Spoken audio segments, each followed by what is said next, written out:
El olor a pastel de chocolate y a globos recién inflados llenaba la casa. Se suponía que era un día feliz. Era el 5º cumpleaños de mi nieto, Luis, y la casa que una vez fue mía bullía de risas forzadas y conversaciones superficiales. Observaba desde mi rincón en el sofá, una espectadora silenciosa en el teatro de la vida de mi propio hijo. Valeria, mi nuera, se movía por la sala como una reina en su corte, su vestido de seda susurrando promesas de un estatus que yo nunca había ambicionado. Javier, mi hijo, mi adorado Javier, la seguía con la mirada, una mezcla de adoración y ansiedad en sus ojos. Él siempre había sido un buen chico, pero el amor, o lo que él creía que era amor, lo había transformado en una marioneta de hilos caros. Después de cantar el feliz cumpleaños y de que Luis soplara las velas con un entusiasmo infantil que me apretó el corazón, Javier carraspeó, pidiendo la atención de todos. El murmullo se apagó. Sostenía una copa de champán, aunque sus nudillos estaban blancos por la fuerza con la que la agarraba. Quería aprovechar que estamos todos en familia para compartir una noticia. Comenzó, su voz un poco más alta de lo necesario. Como saben, Valeria y yo siempre estamos buscando oportunidades para crecer, para asegurar el futuro de Luisito. Hizo una pausa dramática, mirando a su esposa, quien le dedicó una sonrisa ensayada. Ha surgido una oportunidad de inversión increíble. Un desarrollo inmobiliario de lujo en la costa. Un amigo de Vale está a cargo y nos ha ofrecido entrar en una etapa temprana. Es una oportunidad única en la vida. Sentí un nudo frío en el estómago. Conocía esas oportunidades. Eran agujeros negros vestidos de seda que absorbían el dinero que yo había ganado con el sudor de mi frente y las quemaduras en mis manos. «Suena maravilloso, mijo», dije en voz baja, tratando de mantener un tono neutral. «¿Y de cuánto capital estamos hablando?» Javier evitó mi mirada. «Bueno, esa es la cuestión. Necesitamos una inyección de capital inicial, $200,000. El silencio en la sala fue total. Incluso los niños parecían haber dejado de jugar. $200,000. Era una suma considerable, incluso para el negocio. Javier, comencé con cuidado. Sabes que el negocio necesita reinversión. Estamos por expandir la línea de producción y... El negocio, me interrumpió Valeria con una risita condescendiente que sonó como cristales rotos. Soledad, con todo respeto, su mentalidad de cocinera es lo que nos limita. Hay que pensar en grande. Su comentario fue una bofetada. Sentí la sangre subir a mis mejillas. Miré a Javier, esperando, rezando para que la defendiera. En cambio, vi cómo su rostro se contraía en una máscara de irritación. La vergüenza que sentía por mí era palpable. «Mamá, Valeria tiene razón», dijo, su voz subiendo de tono. «Siempre es lo mismo contigo. El negocio, el ahorro, la prudencia. ¿No te das cuenta de que esa mentalidad pobre nos está frenando a todos?» Sus palabras me golpearon más fuerte que cualquier puñetazo. Mentalidad pobre. Esas dos palabras anularon 20 años de sacrificios.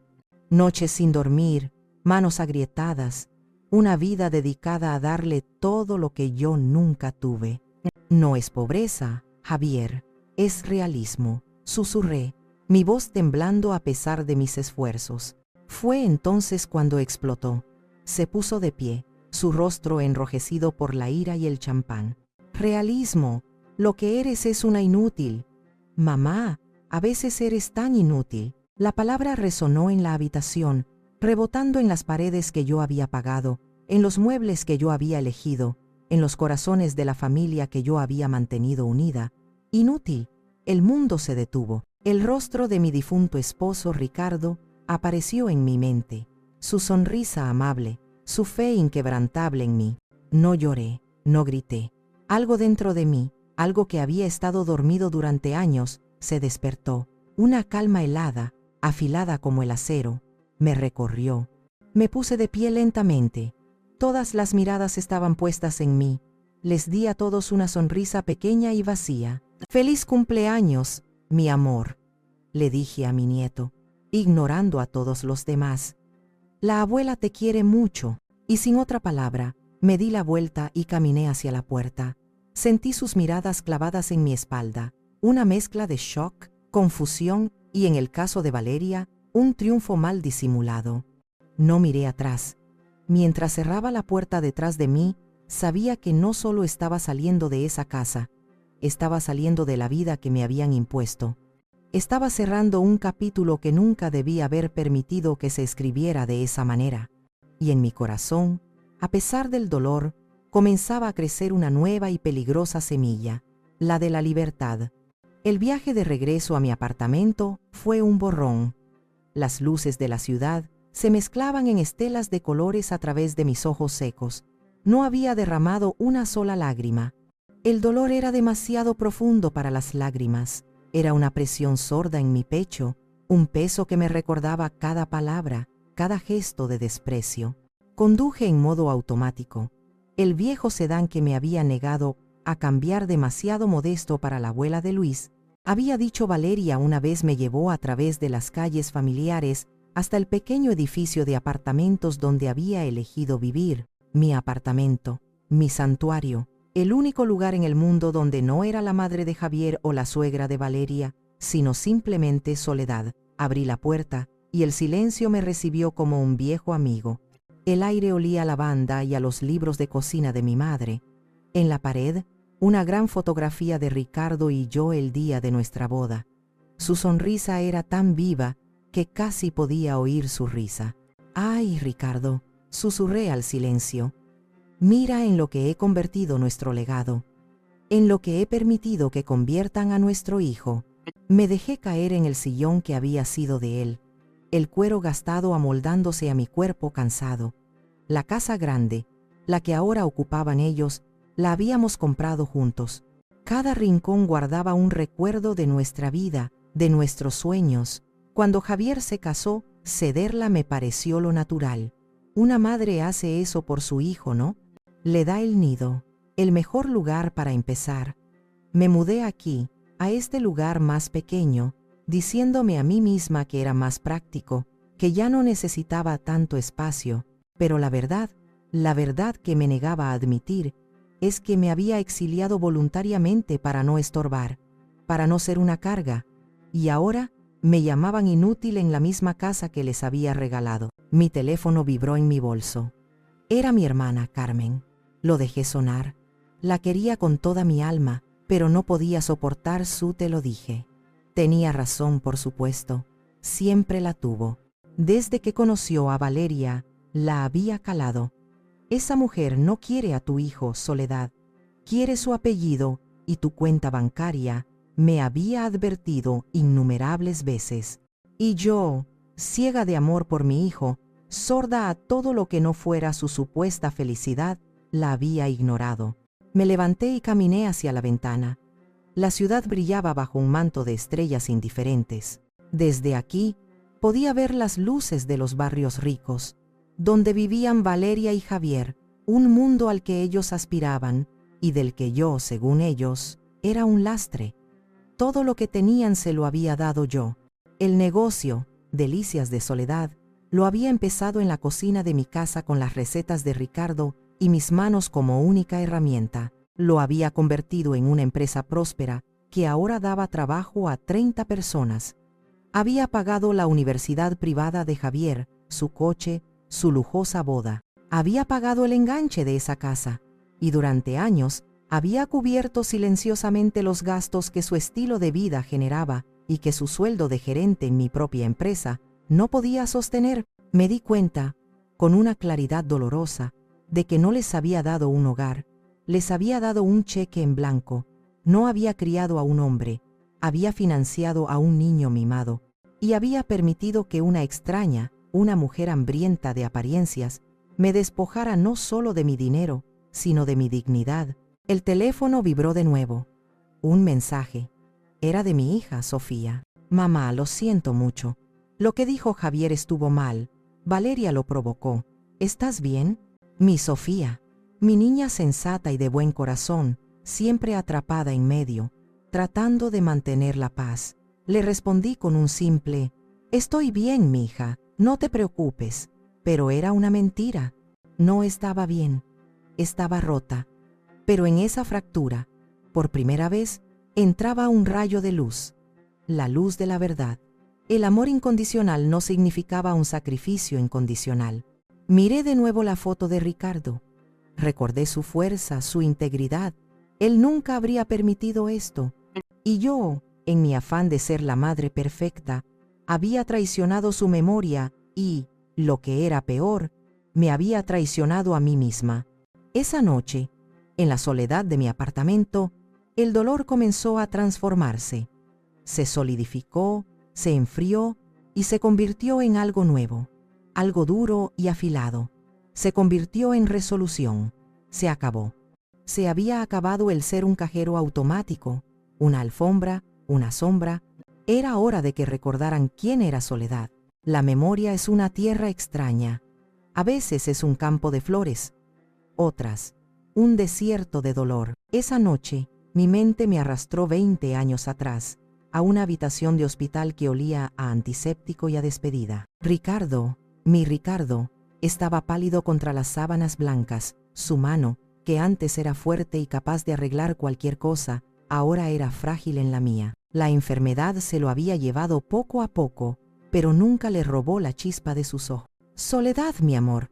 Su voz era un susurro, un hilo de sonido que tuve que acercarme para escuchar. No tenemos mucho tiempo. Yo negaba con la cabeza, las lágrimas corriendo por mi rostro sin control. No digas eso, mi viejo. Vas a salir de esta. Tienes que ver crecer a Javier y a Sofía. Él sonrió, una sombra de la sonrisa que me había enamorado. Los veré, desde donde esté. Pero tú eres la que se queda a luchar. Me apretó la mano con una fuerza sorprendente. No te dejo mucho dinero, lo sabes. Todo se fue en esto. Hizo un gesto hacia la habitación, hacia las máquinas que pitaban a su lado. Pero te dejo algo mejor. Con su otra mano, señaló una libreta de cuero gastado en la mesita de noche. Era su recetario, el tesoro de su familia, pasado de generación en generación. Contenía el secreto del mole de su abuela, de las carnitas que hacían que todo el barrio hiciera fila en nuestra puerta en las fiestas, del pastel de 3 leches que era pura magia. Úsalo, me susurró. Eres la mejor cocinera que conozco, mejor que mi madre, y que no me oiga desde el cielo. Una lágrima solitaria se deslizó por su sien. Haz un negocio con esto. Saca a nuestros hijos adelante. Yo sé que puedes. Hizo una pausa, tomando aire con dificultad. Sus ojos se fijaron en los míos, y lo que dijo a continuación se grabó en mi alma para siempre. Soledad, mi amor, tienes el corazón más grande del mundo, pero no dejes que te vacíen el alma. Prométemelo. Te lo prometo, Ricardo. Te lo juro, sollocé, besando su mano. Sacaré a nuestros hijos adelante. Murió esa noche, dejándome con 2 niños pequeños, una montaña de deudas y una libreta de recetas. El dolor fue un océano que amenazó con ahogarme, pero cada vez que sentía que me hundía, recordaba mi promesa, recordaba sus palabras. No dejes que te vacíen el alma. Empecé en mi cocina. Hacía pasteles para los vecinos, guisos para los oficinistas cercanos. El boca a boca fue mi única publicidad. Tienes que probar el pozole de Soledad, decían. Sus tamales son como los de mi abuela. Trabajaba desde antes del amanecer hasta bien entrada la noche. Mis manos se agrietaron y se llenaron de cicatrices de quemaduras, pero cada peso que ganaba era una victoria. Javier y Sofía eran mi motor. Pero incluso entonces, en la inocencia de la juventud, las semillas de lo que vendría ya estaban allí. Recuerdo una tarde. Javier tendría unos 15 años. Llegó a casa con 2 amigos de su nueva escuela, una escuela a la que yo apenas podía permitirme enviarlo. Yo estaba en la cocina, cubierta de harina hasta los codos, amasando la masa para los bolillos del día siguiente. Mamá, ellos son Marcos y Alejandro, dijo, su voz tensa, sus mejillas sonrojadas. Mucho gusto, muchachos, dije, sonriendo y secándome las manos en mi delantal. Uno de ellos, Marcos, preguntó con curiosidad. ¿Su mamá es panadera, Javier? Vi el pánico en los ojos de mi hijo, el miedo a ser visto como pobre, como hijo de una trabajadora. No, se apresuró a decir. Ella es la administradora del negocio. Supervisa todo. Me quedé helada. Administradora. La palabra era una mentira, una pequeña traición nacida de la vergüenza. En ese momento lo justifiqué. Es un adolescente, quiere encajar, me dije. No le di importancia, pero debí hacerlo. Fue la primera grieta, la primera vez que mi hijo sintió que mi trabajo, el trabajo que ponía comida en su mesa y pagaba su educación, era algo de lo que avergonzarse. No dije nada, solo sonreí a sus amigos y les ofrecí un trozo de pastel recién hecho. Ellos aceptaron encantados, ajenos al pequeño drama que acababa de desarrollarse. Pero yo no lo olvidé. Esa noche, mientras contaba las monedas del día, sentí un escalofrío. Estaba cumpliendo la primera parte de mi promesa a Ricardo, sacar a nuestros hijos adelante, pero estaba fallando en la segunda. Estaba dejando que poco a poco me empezaran a vaciar el alma. Los años pasaron volando, impulsados por el trabajo incesante. Delicias de Soledad dejó de ser un negocio de cocina para convertirse en una pequeña empresa. Alquilé un local, contraté a mis primeras 2 empleadas. El éxito nos permitió mudarnos de nuestro pequeño apartamento a una casa de verdad, con un pequeño jardín donde por fin pude plantar mis rosales. Era nuestro castillo, un monumento a todo nuestro esfuerzo. Sofía era feliz allí, siempre ayudándome en la cocina después de la escuela. Javier, en cambio, parecía verla solo como un trampolín hacia algo más grande. Cuando llegó el momento de la universidad, mis 2 hijos tomaron caminos muy diferentes. Sofía eligió la universidad pública local, estudiando administración de empresas. «Quiero ayudarte a hacer crecer el negocio, mamá», me dijo con una determinación que me llenó de orgullo. Javier, por otro lado, solo tenía ojos para el Tecnológico, una de las universidades privadas más prestigiosas y caras del país. «Todos mis amigos van a ir allí, mamá», me suplicó una noche en la cena. «Ahí están los contactos, el futuro. Si voy a la pública, seré uno más del montón». Mi corazón de madre se retorció. ¿Cómo podía negarle esa oportunidad? Pero los números no cuadraban. La matrícula era astronómica. «Mijo, no sé si podamos», empecé a decir, con el estómago encogido. «Claro que podemos», insistió. «El negocio va bien, ¿no? Solo es cuestión de organizarse». Esa noche no dormí.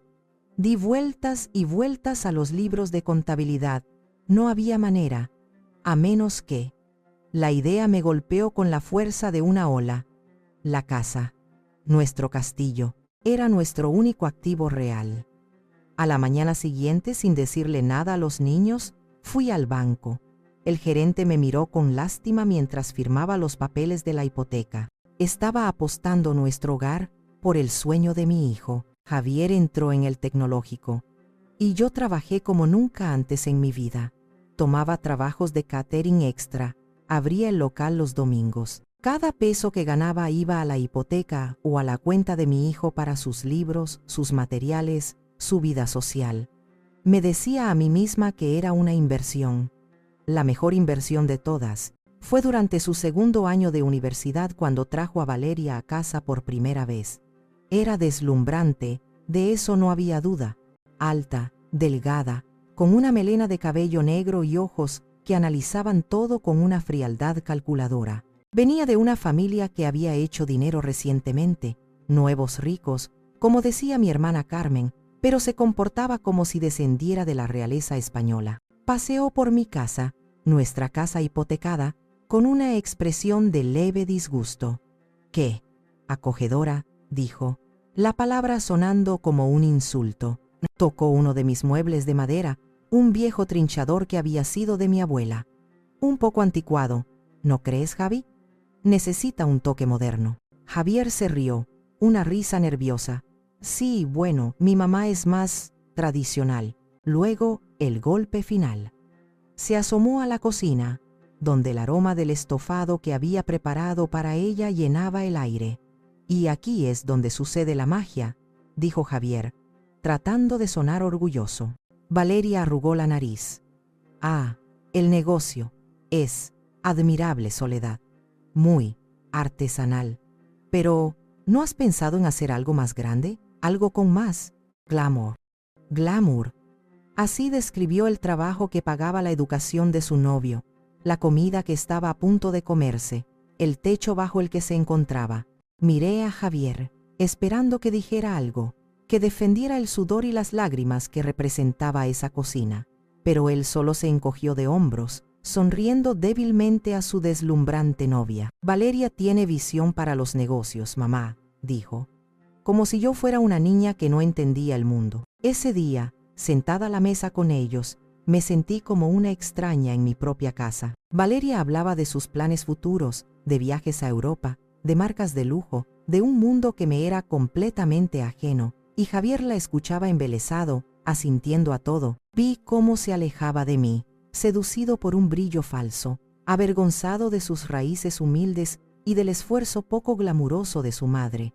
La hipoteca sobre la casa de repente se sintió mucho más pesada. Ya no era solo una deuda financiera, se estaba convirtiendo en una deuda emocional, una que sentía que nunca podría terminar de pagar. La boda fue un espectáculo. Valeria insistió en que fuera en el club de campo más exclusivo de la ciudad. El vestido, las flores, el banquete, cada detalle era una exhibición de opulencia que chocaba violentamente con mis valores. Por supuesto, yo lo pagué todo. Es una inversión en el futuro social de Javier, mamá, me había dicho él, repitiendo las palabras que seguramente Valeria le había susurrado al oído. Así que sonreí, firmé los cheques y vi cómo mi hijo se casaba con una mujer que, yo lo sabía en el fondo de mi corazón, nunca lo amaría por lo que era, sino por lo que podía proporcionarle. Una vez casados y viviendo en la casa familiar que yo les había cedido, Valeria comenzó su reinado. Lo primero fue la remodelación. Mis muebles de madera oscura, mis cortinas bordadas, mis recuerdos, todo fue desterrado a un almacén. La casa se transformó en una caja de cristal fría y minimalista, sacada de una revista de diseño que no tenía alma. Hay que modernizarse, Soledad, deshacerse de lo viejo, me dijo, sin una pizca de ironía. Luego vinieron las exigencias financieras. Ya no eran peticiones, eran órdenes veladas. El coche de Javier, un modelo fiable pero modesto, de repente no estaba a la altura. Necesitaba un sedán alemán para proyectar éxito en su trabajo. El trabajo de gerente en mi empresa. Yo cedí. La tarjeta de crédito corporativa que le di a Javier para gastos del negocio empezó a registrar cargos en boutiques de lujo y spas. Cuando le pregunté, él se puso a la defensiva. Valeria necesita mantener una imagen, mamá. Es importante para mis contactos. Mi hermana Carmen no tenía pelos en la lengua. Cada vez que nos veíamos era el mismo sermón. ¿Hasta cuándo, Soledad? ¿No ves que te están usando? Esa mujer es una sanguijuela y ha convertido a tu hijo en su lacayo. Es su esposa, Carmen, y él la quiere, respondía yo, aunque mis palabras sonaban huecas incluso para mí. Quiere el dinero que tú le das. Abre los ojos, por el amor de Dios. Te vas a quedar en la calle por mantener a ese par de zánganos. Quizás la gota que más me dolió fue cuando Valeria decidió que Javier ya no podía trabajar en Delicias de Soledad. No es apropiado, Soledad, me explicó una tarde, mientras tomábamos un café que su empleada doméstica nos sirvió. Un hombre con su educación, su potencial, no puede estar supervisando cocineras. Necesita un trabajo de verdad, en una oficina, con un título rimbombante. Es por su bien. La miré, atónita. El negocio que le daba de comer, que pagaba su ropa de diseñador, de repente era denigrante para su marido. Pero, Valeria, este es el negocio familiar. Pensé que un día él se merece algo mejor. Me cortó, con una finalidad que no admitía discusión. Esa noche hablé con Javier. Repitió el discurso de Valeria palabra por palabra, como un actor mal ensayado. Necesito nuevos horizontes, mamá, demostrar lo que valgo por mí mismo. ¿Y cómo piensas hacerlo?, le pregunté. Bueno, por ahora, mientras busco algo adecuado, seguiré recibiendo mi sueldo de la empresa, claro, como una especie de consultor externo. Consultor externo, así llamaban a seguir viviendo de mí sin mover un dedo. Acepté. ¿Qué más podía hacer? Cada vez que intentaba poner un límite, me acusaban de ser controladora, de no querer su felicidad. Mi hija Sofía, que había empezado a trabajar conmigo a tiempo parcial mientras terminaba sus estudios, Veía todo con una tristeza silenciosa. A menudo la encontraba mirándome con sus ojos grandes y expresivos, llenos de una preocupación que no se atrevía a verbalizar. Temía el conflicto, temía la furia de su hermano, la lengua afilada de su cuñada, y yo, por protegerla a ella también, seguía cediendo, manteniendo una paz frágil y costosa. Me había convertido en la tesorera de su felicidad artificial, una felicidad de la que yo estaba completamente excluida. La indiferencia es un veneno que se administra en pequeñas dosis. Un día es una llamada no devuelta, al siguiente es un cumpleaños olvidado, y antes de que te des cuenta, te has vuelto invisible. Para Valeria, yo me había vuelto invisible, a menos que necesitara algo. El punto de inflexión, el momento en que la negación se hizo insostenible, llegó unas 3 semanas antes de la fatídica fiesta de cumpleaños de mi nieto. Era un sábado por la tarde y había horneado el pan de elote favorito de Javier. Decidí llevárselo de sorpresa. No los había visto en casi 2 semanas, una eternidad para mi corazón de madre. Al llegar a la casa, me sorprendió ver la calle llena de coches caros. La música flotaba en el aire. Claramente había una fiesta. Nadie me había dicho nada. Sentí una punzada de dolor, pero la aparté. Seguramente fue algo improvisado, me dije. Caminé por el sendero del jardín, y al acercarme a la puerta corrediza de cristal que daba al patio, me detuve. Valeria estaba en el centro de un grupo de mujeres elegantemente vestidas, todas sosteniendo copas de vino blanco. Se reía de algo, una risa aguda y artificial. ¿Y tu suegra, Vale, no vino?, preguntó una de ellas. Valeria puso los ojos en blanco de una manera teatral. Ay, por favor, ¿te la imaginas aquí, con sus delantales y su olor a guisado? No, gracias. La pobre está mejor en su cocina. El grupo soltó una risita cómplice. Pero su negocio va muy bien, ¿no? He oído que es muy trabajadora, comentó otra mujer. Trabajadora sí es, concedió Valeria, examinando sus uñas perfectamente cuidadas. Pero hasta ahí, mi suegra es una simple cocinera. ¿Qué se puede esperar? Sin visión, sin clase. Afortunadamente, Javier y yo estamos llevando el apellido a otro nivel. Me quedé paralizada detrás de un rosal, el pan de elote todavía caliente en mis manos. Cada palabra era un puñal.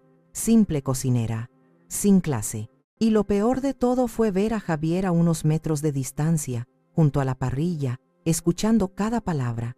Nuestras miradas se cruzaron por una fracción de segundo. Vi la culpa en sus ojos, la vergüenza, pero no dijo nada, no me defendió. Simplemente apartó la vista, como si no me hubiera visto, y le ofreció una cerveza a uno de sus amigos. El aire se me escapó de los pulmones, di media vuelta y me marché. Caminé de regreso a mi coche con las piernas temblorosas, el corazón hecho pedazos.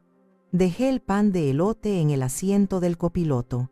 Su aroma dulce y familiar ahora me resultaba nauseabundo. Conduje sin rumbo, las lágrimas finalmente corriendo por mi rostro, lágrimas de humillación, de ira, de una tristeza tan profunda que me ahogaba. Esa noche, el dolor dio paso a una fría resolución.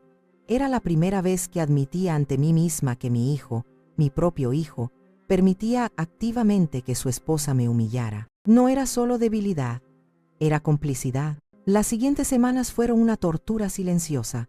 Fui educada pero distante en mis interacciones con ellos.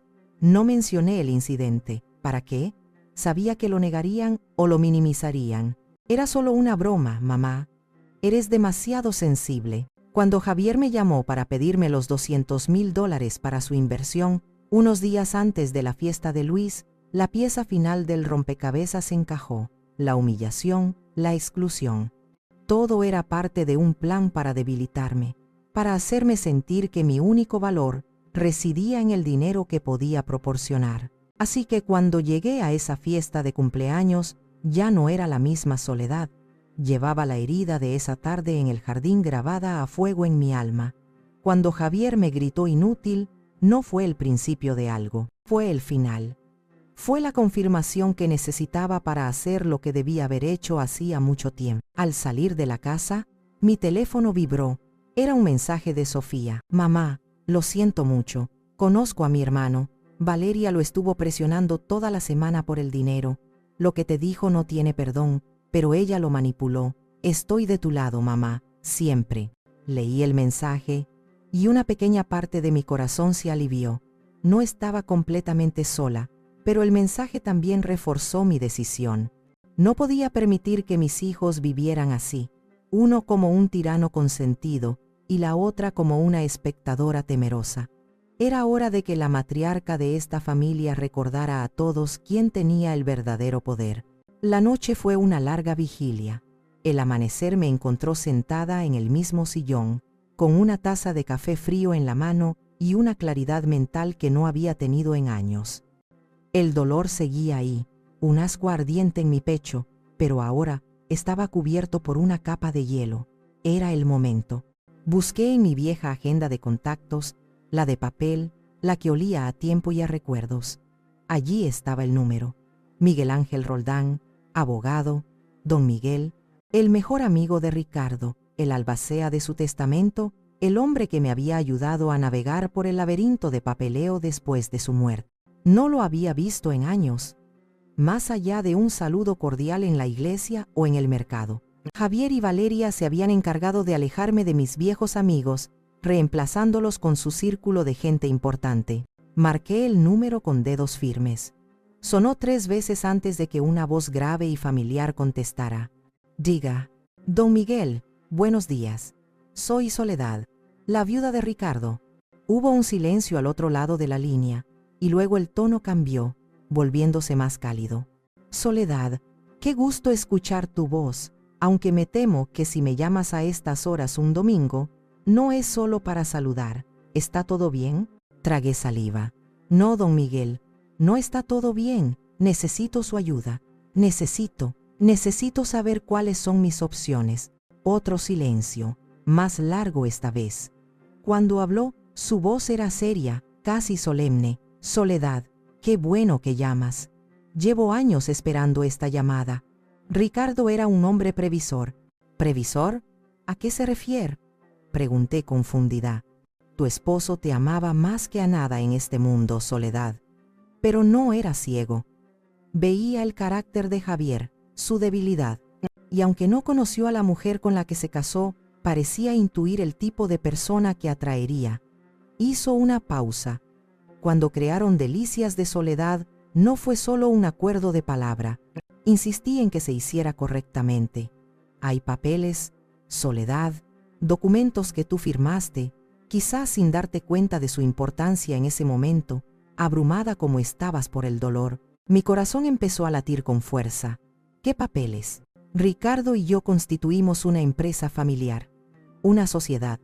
Se llama Gastronomía Ricardo y Soledad S.A.D.C.V. Legalmente, el negocio, el nombre, las recetas, todo pertenece a esa sociedad. Y tú, mi querida Soledad, eres la accionista mayoritaria. Posees el 90% de las acciones. El otro 10% está en un fideicomiso para tus hijos, que solo podrán tocar cuando cumplan 40 años. Me quedé sin aliento. ¿Qué? ¿Qué significa eso? Significa que el negocio es tuyo, total y absolutamente tuyo. Javier tiene un puesto de gerente, sí, pero es un empleado. No tiene poder de decisión, no es dueño de nada. Un torbellino de emociones me sacudió. ¿Y la casa? La casa grande. La casa la compraste a través de la sociedad para aprovechar ciertos beneficios fiscales. ¿Recuerdas que te lo recomendé?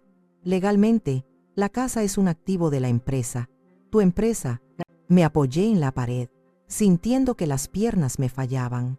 Todos estos años, me había sentido como una invitada en mi propia vida, una benefactora a merced de los caprichos de su hijo, cuando en realidad, yo era la dueña de todo el tablero de juego. Y hay más, continuó don Miguel, su voz implacable. Cada transferencia que has hecho a la cuenta de Javier, cada gasto extraordinario que has cubierto, a mi insistencia, se registraron en los libros contables no como regalos, sino como préstamos de la empresa o anticipos sobre futuros dividendos inexistentes. Todo está documentado, Soledad. Cada centavo. Cerré los ojos. La imagen de Ricardo sonriendo en la fotografía de la pared apareció en mi mente. Previsor. Había cuidado de mí incluso desde la tumba. Me había dado las herramientas para defenderme, sabiendo que un día las necesitaría. Don Miguel, dije, mi voz ahora firme, sin rastro de temblor. ¿Puedo ir a su oficina mañana a primera hora? Te estaré esperando, Soledad respondió. Es hora de que la reina reclame su trono. Colgué el teléfono. El sol de la mañana entraba por la ventana, iluminando las partículas de polvo en el aire. Pero para mí era como si el sol estuviera saliendo por primera vez en 20 años. Ya no era una víctima, era una estratega. Y la partida estaba a punto de comenzar. El lunes por la mañana, me vestí con un cuidado que no había tenido en años. No elegí un vestido, sino un traje sastre de color azul marino que había comprado para una boda y que apenas había usado. Me recogí el pelo en un moño elegante y me maquillé sutilmente. Cuando me miré en el espejo, no vi a la simple cocinera. Vi a la dueña de gastronomía Ricardo y Soledad. La oficina de don Miguel estaba en un edificio antiguo del centro, de esos con techos altos y suelos de madera que crujían con historia. Me recibió con un abrazo paternal y me condujo a su despacho, un santuario de libros de leyes y olor a café. Sobre su imponente escritorio de caoba había varias carpetas gruesas esperándome. Durante las siguientes 2 horas, don Miguel me explicó cada documento, cada cláusula, cada implicación legal. Vi mi firma en el acta constitutiva de la empresa, un garabato tembloroso de una viuda joven y asustada. Vi los títulos de propiedad de la casa a nombre de la empresa. Vi las hojas de cálculo, meticulosamente organizadas, que detallaban cada dólar que había fluido de la empresa a la vida de lujo de mi hijo y su esposa. Era abrumador, era devastador y era extrañamente empoderador. Ricardo era brillante, dijo don Miguel, ajustándose las gafas. Sabía que si te dejaba todo directamente a ti, un hijo manipulador o un yerno sin escrúpulos, podría convencerte de que se lo cedieras. Pero una empresa tiene reglas, tiene estructura, es un escudo. Sentí una oleada de gratitud y amor por mi esposo, tan intensa que me llenó los ojos de lágrimas. Él me había construido una fortaleza, y yo había estado viviendo en el cobertizo del jardín. Mientras revisaba los últimos documentos, un pensamiento fugaz de duda me asaltó. La imagen de Javier de niño, con sus rodillas raspadas y su sonrisa chimuela, el bebé que había acunado en mis brazos. Don Miguel, empecé, mi voz vacilante. ¿Y si estoy destruyendo a mi propia familia?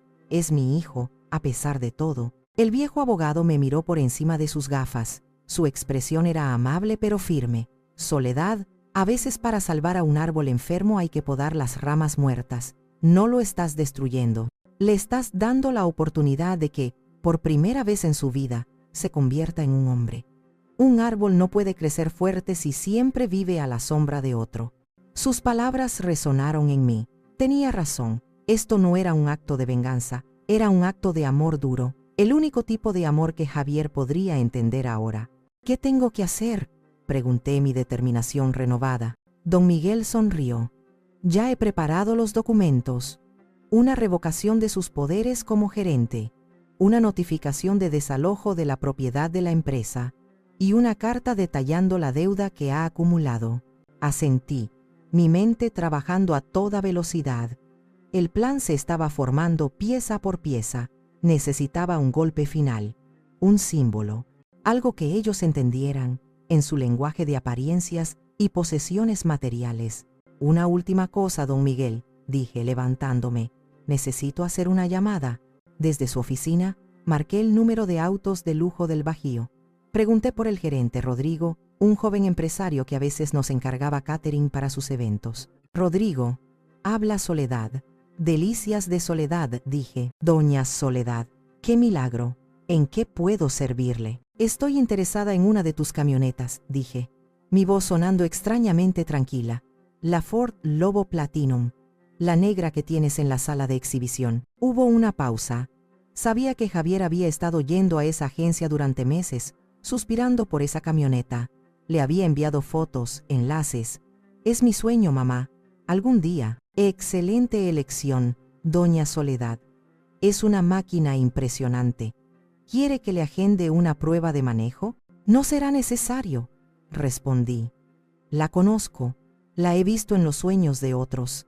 Prepara los papeles, Rodrigo. Iré mañana por la mañana a recogerla. Y una cosa más. Dígame. Pago al contado. Colgué el teléfono. Don Miguel me miraba con una mezcla de asombro y admiración. Soledad, dijo lentamente, eres más estratega de lo que nadie, incluyéndote a ti misma, jamás imaginó. Sonreí, una sonrisa genuina por primera vez en mucho tiempo. Ricardo siempre decía que mi mejor ingrediente era la paciencia. Creo que después de 20 años, mi platillo finalmente está listo para servirse. El martes por la mañana, el aire olía a tierra mojada y a un nuevo comienzo. No fui a la empresa. Mis empleadas, lideradas por mi fiel jefa de cocina, sabían qué hacer. En cambio, conduje mi viejo sedán a la sucursal principal del banco. Entré con la cabeza en alto, ignorando las miradas curiosas.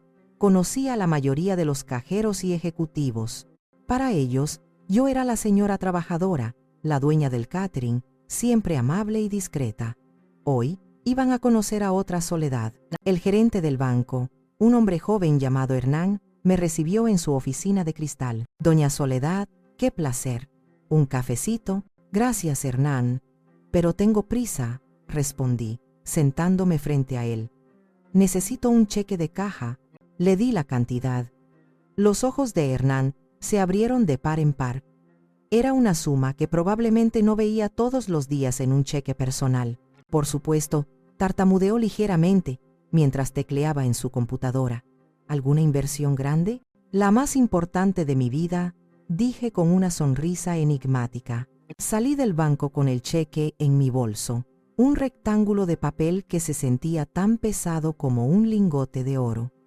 Era el fruto de 20 años de trabajo, la materialización de innumerables sacrificios, y estaba a punto de convertirlo en el símbolo más ruidoso y descarado de mi recién recuperada independencia. La agencia Autos de Lujo del Bajío brillaba bajo el sol de la mañana. Los vehículos expuestos eran como joyas gigantes, pulidos hasta el punto de reflejar el cielo. Y allí, en el centro de la sala, como una pantera negra esperando para atacar, estaba la Ford Lobo Platinum. Era enorme, imponente, casi obscena en su demostración de poder. Rodrigo me vio entrar y se acercó con una sonrisa de oreja a oreja. Doña Soledad, bienvenida.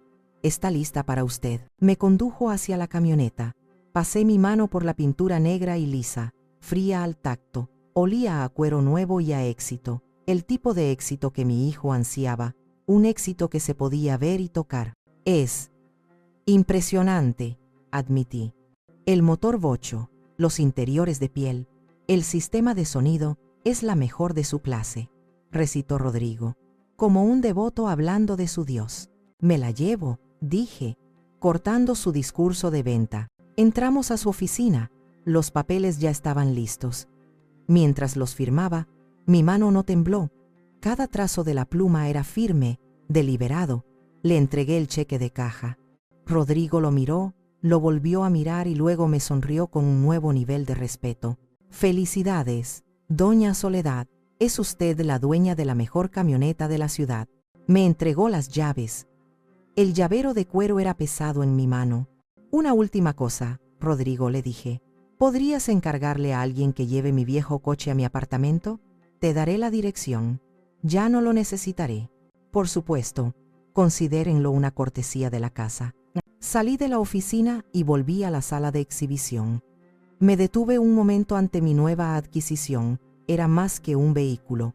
Era una declaración.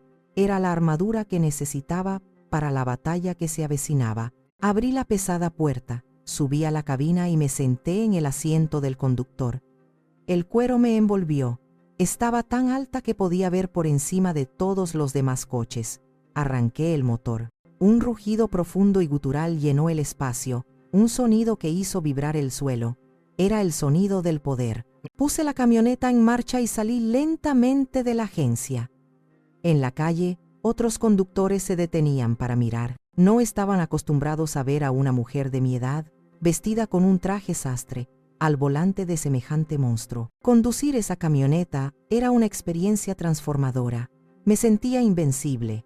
No conduje hacia mi apartamento, no conduje hacia la casa de mi hijo. Conduje directamente al corazón de mi imperio, las oficinas centrales de Delicias de Soledad. Estacioné la bestia negra justo enfrente, ocupando 2 espacios, sin que me importara. Cuando bajé, todos mis empleados, que estaban afuera en su descanso para el café, se quedaron boquiabiertos. Saqué mi teléfono y marqué el número de Javier. Bueno, Javier, soy tu madre, dije, mi voz fría y controlada. Necesito que tú, tu esposa, tu hermana y tu tía Carmen estéis en la oficina central a la 1 en punto. Tenemos una junta de emergencia familiar. Mamá, ahora no puedo, estoy ocupado. Empezó a protestar. 1 en punto, Javier, lo interrumpí, sin dejar lugar a la discusión. No es una sugerencia. Y colgué. La guerra había comenzado. El reloj de la sala de juntas marcaba las 12:58. Yo ya estaba sentada a la cabecera de la gran mesa de roble, la misma mesa donde había negociado contratos con proveedores y planificado menús para cientos de eventos. Hoy, sin embargo, el menú era diferente, se servía justicia. A mi derecha, don Miguel estaba sentado con una calma imperturbable, sus carpetas apiladas frente a él como un baluarte. Mi hermana Carmen y mi hija Sofía llegaron juntas. Carmen me dio un apretón en el hombro, sus ojos transmitiendo un mensaje claro: ya era hora. Sofía, por otro lado, parecía un ciervo asustado. Se sentó lo más lejos posible de la cabecera, sus manos retorciéndose en su regazo. A la 1:05, la puerta se abrió de golpe. Javier y Valeria entraron. Javier parecía irritado, como si le hubiera interrumpido algo importante. Valeria, sin embargo, desprendía un aire de superioridad aburrida. Paseó la mirada por la habitación, deteniéndose con una mueca de desdén en la anticuada cafetera de la esquina. Bueno, aquí estamos, dijo Javier, dejándose caer en una silla. ¿Qué es tan urgente, mamá? Valeria y yo teníamos una comida. Esto es más importante que cualquier comida, Javier, respondí, mi voz resonando en el silencio de la sala. Valeria soltó una risita. ¿En serio? ¿Otra crisis por el precio de los tomates? Soledad, con todo respeto, algunos de nosotros tenemos vidas de verdad. Ignoré su insolencia. Miré a mi hijo, luego a mi nuera. Los estudié como si los viera por primera vez. Vi la debilidad en él, la codicia en ella. Y por primera vez, no sentí dolor, solo una inmensa y helada lástima. Os he convocado hoy, comencé, mi voz firme y clara, para anunciar una reestructuración fundamental en la empresa familiar. Javier frunció el ceño. ¿Reestructuración? Mamá, cualquier cambio importante deberías consultarlo conmigo primero. Soy el gerente, ¿recuerdas? Ese es el primer punto de la agenda, de hecho, dije, y le hice un gesto a don Miguel. El abogado se aclaró la garganta y abrió la primera carpeta. Javier Altamirano. Por la autoridad que me confiere el acta constitutiva de Gastronomía Ricardo y Soledad, S.A., de CV. Y por orden directa de la accionista mayoritaria y presidenta del Consejo, la señora Soledad Romero de Altamirano, se le notifica que a partir de este momento, queda usted relevado de todas sus funciones y responsabilidades como gerente. Su puesto ha sido revocado. La mandíbula de Javier se desencajó. ¿Qué? No puedes hacer eso. Esta es mi empresa también. Me temo que ahí te equivocas, muchacho, dijo don Miguel, impasible. Según estos documentos, tú no posees ninguna acción con derecho a voto. Eres, o más bien eras, un empleado, y tu empleo ha terminado. Valeria se puso de pie de un salto. Esto es ridículo, es una locura. Javier, di algo. Es el patrimonio de tu padre. El patrimonio de mi padre está perfectamente protegido. Intervine yo. Y es precisamente por eso que estoy haciendo esto. Y hay más, continuó don Miguel, abriendo una segunda carpeta. Esta es una notificación formal de desalojo. La propiedad ubicada en la calle de los Fresnos número 12 es un activo de la empresa. Como ya no sois empleados de la misma, Se os concede un plazo de 30 días naturales para desocupar la vivienda. El color desapareció del rostro de Valeria. ¿Desalojarnos? Esa es nuestra casa. Tú nos la diste. Yo os permití vivir en una propiedad de la empresa. La corregí. Un privilegio que ahora ha sido revocado. No puedes, balbuceó Javier, mirándome con ojos desorbitados. Mamá, no puedes hacernos esto. Oh, claro que puedo, dije, inclinándome hacia adelante, y lo estoy haciendo. Durante años, habéis vivido a costa de mi trabajo, de mi sudor, de mis sacrificios. Habéis tomado mi amor y lo habéis confundido con debilidad. Habéis tomado mi generosidad y la habéis confundido con una obligación.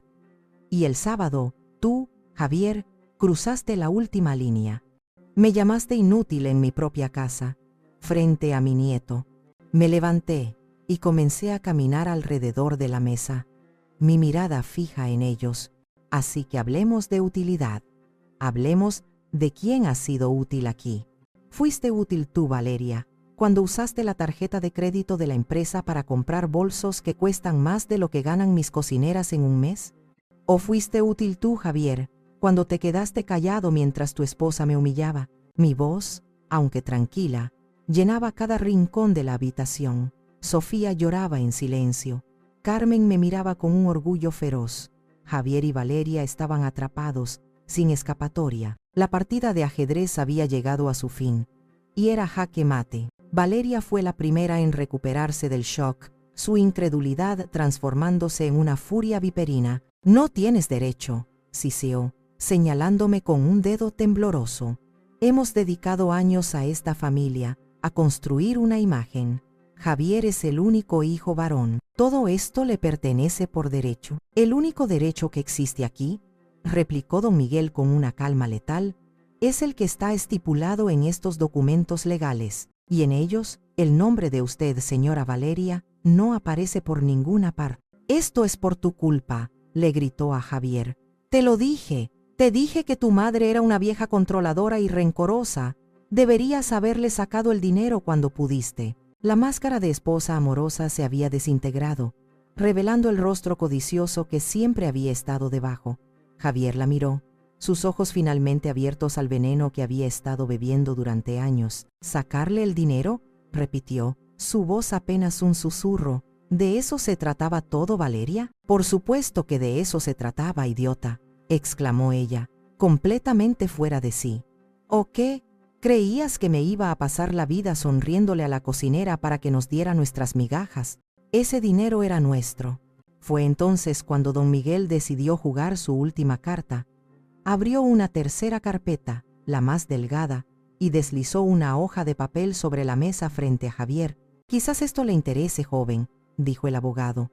Mientras usted creía que su esposa le ayudaba a construir un futuro, ella estaba construyendo el suyo propio. Este es el estado de cuenta de una cuenta de inversión personal a nombre de Valeria.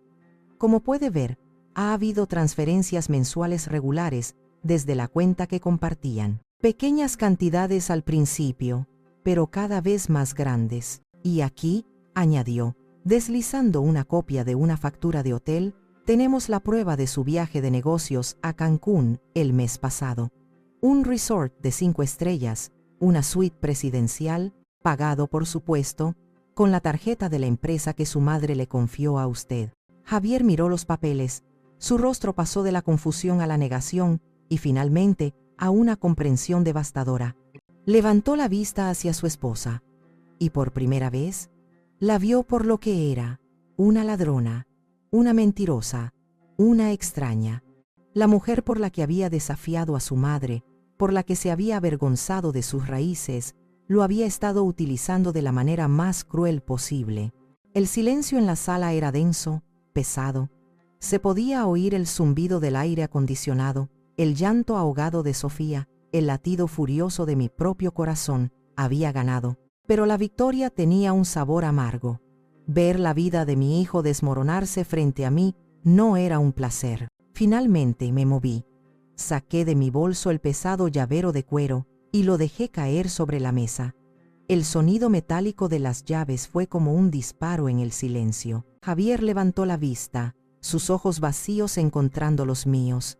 Reconoció el logo de Ford en el llavero. Esta, dije, mi voz suave pero firme, es la camioneta de tus sueños, Javier. La Ford Lobo Platinum, color negro, interiores de piel. La compré esta mañana. Al contado, vi un destello de esperanza, de confusión infantil en su rostro.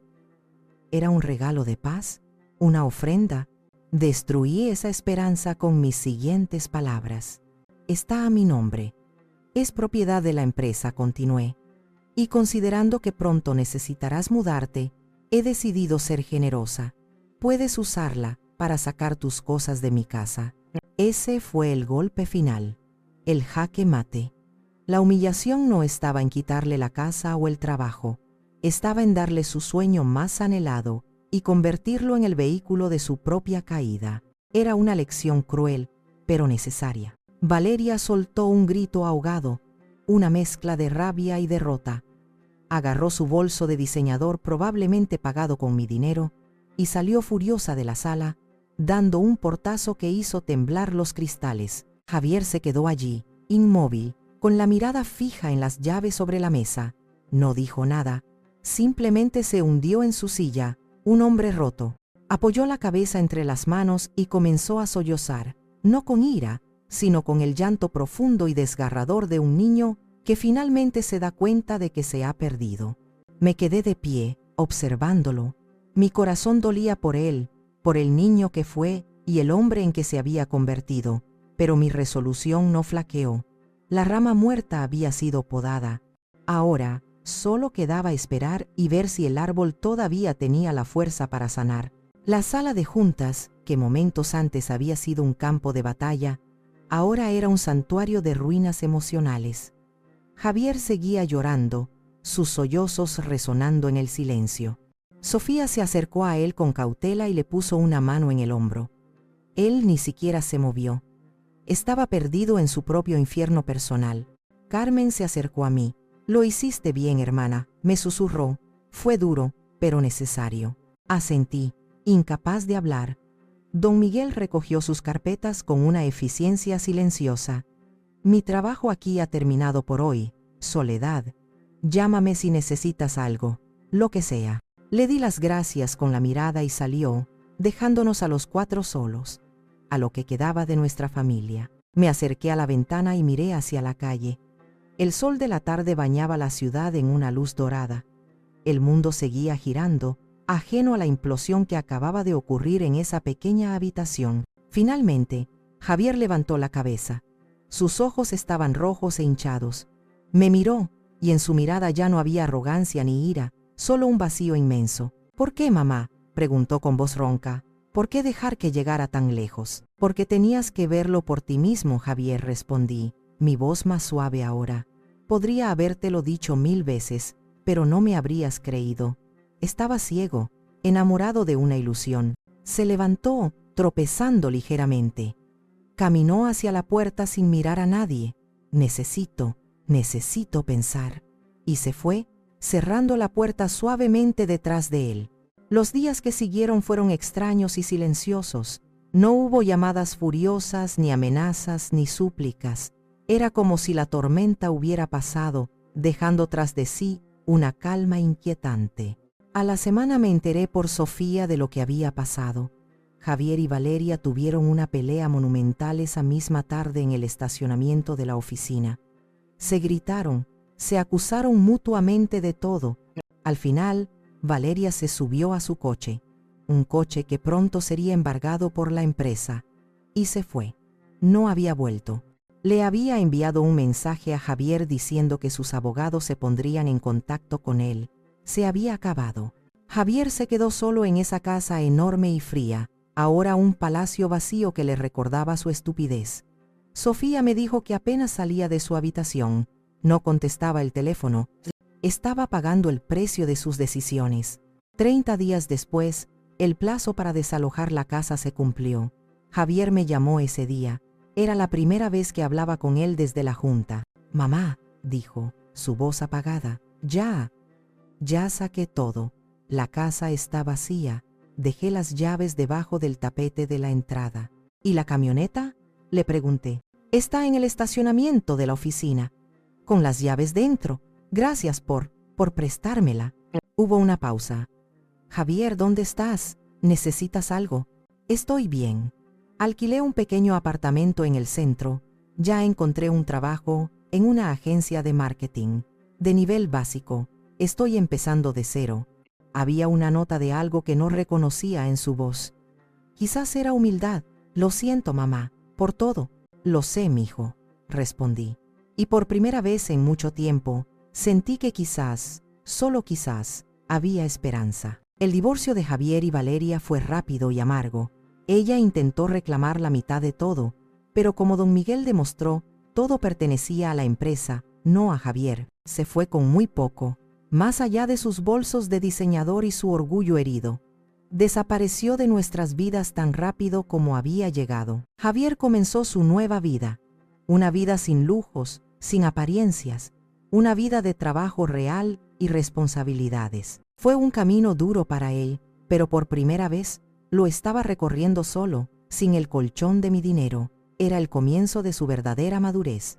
Y yo, desde la distancia, lo observaba, esperando, rezando para que encontrara su camino. Con la tormenta amainando, un nuevo tipo de silencio se instaló en mi vida. Pero ya no era un silencio de soledad, sino de paz. La empresa, liberada del drenaje financiero que suponían Javier y Valeria, comenzó a florecer de una manera que no había visto en años. Un día, llamé a Sofía a mi oficina. Había estado trabajando incansablemente a mi lado, demostrando una inteligencia y una visión para el negocio que me habían sorprendido. Había heredado la sensatez de Ricardo y mi ética de trabajo. Mija, le dije, señalando la silla frente a mi escritorio, la que solía ocupar Javier. A partir de hoy, tú eres la nueva gerente general de Delicias de Soledad. Sus ojos se abrieron como platos. Pero, mamá, yo no sé si pueda.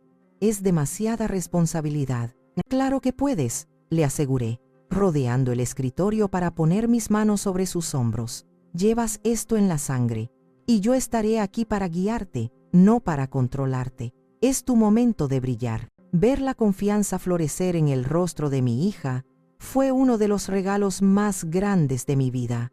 Juntas, formamos un equipo formidable. Ella aportaba ideas frescas, estrategias de marketing digital, mientras que yo aportaba la experiencia y el corazón de las recetas de su padre. El negocio no solo creció, se transformó. Con Sofía al mando de las operaciones diarias, por primera vez en 20 años, tuve tiempo. Tiempo para mí. Hice lo que siempre había soñado.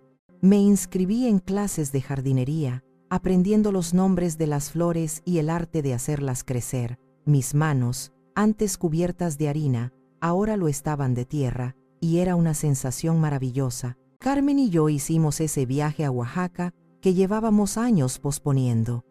Exploramos los mercados, probamos moles que nunca habíamos imaginado y nos reímos hasta que nos dolió el estómago. En la cima de Monte Albán, mirando las antiguas ruinas bajo un cielo azul perfecto, me sentí verdaderamente libre. Hacía años que no te veía tan feliz, hermana, me dijo Carmen, sus ojos brillando. Es porque hacía años que no era dueña de mi propia vida, respondí. La relación con Javier comenzó a reconstruirse, no con palabras, sino con pequeños gestos.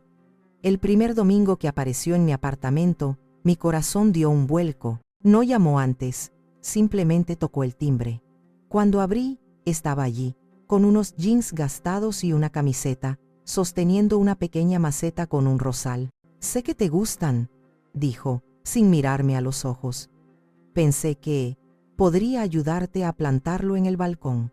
No hablamos del pasado, hablamos del clima, de su nuevo trabajo, de cómo Sofía estaba revolucionando la empresa. Mientras sus manos, antes suaves y cuidadas, cavaban en la tierra, vi a un hombre diferente. Un hombre que estaba aprendiendo el valor de ensuciarse las manos. Empezó a venir todos los domingos. A veces arreglaba un grifo que goteaba, otras simplemente nos sentábamos a tomar un café en silencio. No pedía nada, solo ofrecía su tiempo, su presencia. Una tarde, mientras veíamos una vieja película en la televisión, se volvió hacia mí.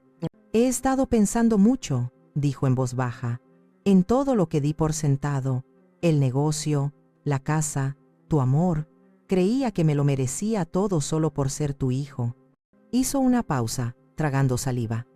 Me equivoqué, mamá, y me costó perderlo todo para darme cuenta de lo que realmente tenía. Le tomé la mano. Nunca es tarde para aprender, mijo.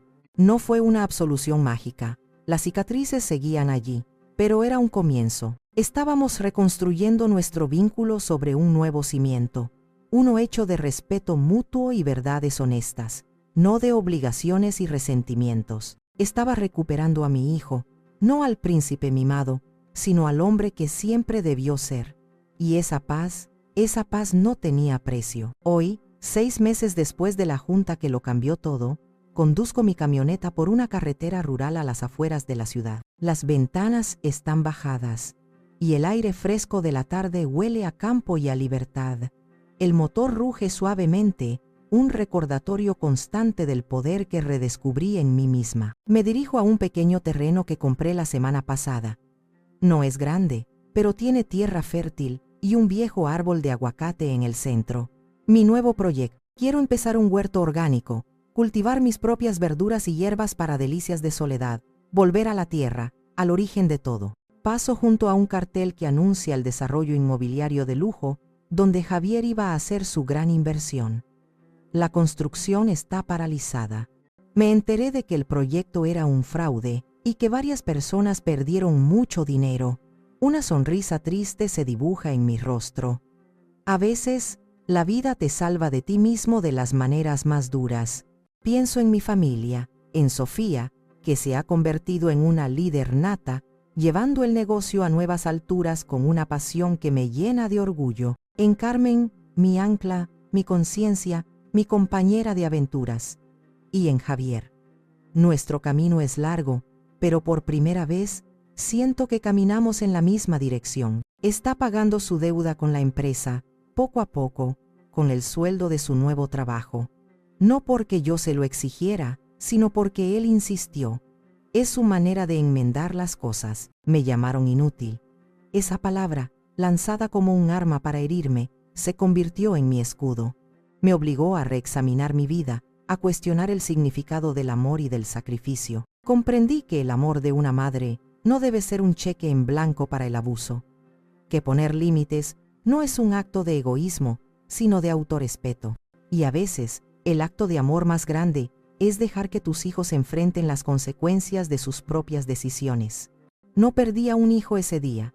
Le di la oportunidad de encontrarse a sí mismo, de desprenderse de la sombra de su padre y de la codicia de su esposa para forjar su propia identidad. Y en el proceso, yo me reencontré a mí misma. Dejé de ser solo la viuda de Ricardo o la madre de Javier. Estaciono la camioneta junto a mi terreno. El sol se está poniendo, tiñendo el cielo de tonos naranjas y morados. Me bajo y respiro hondo. El aire es puro, el silencio es pacífico. Me llamaron inútil, pero esa palabra fue la llave que liberó mi verdadero valor. Descubrí que no era solo una madre o una viuda. Yo era soledad, y mi valor, mi verdadero valor, era incalculable.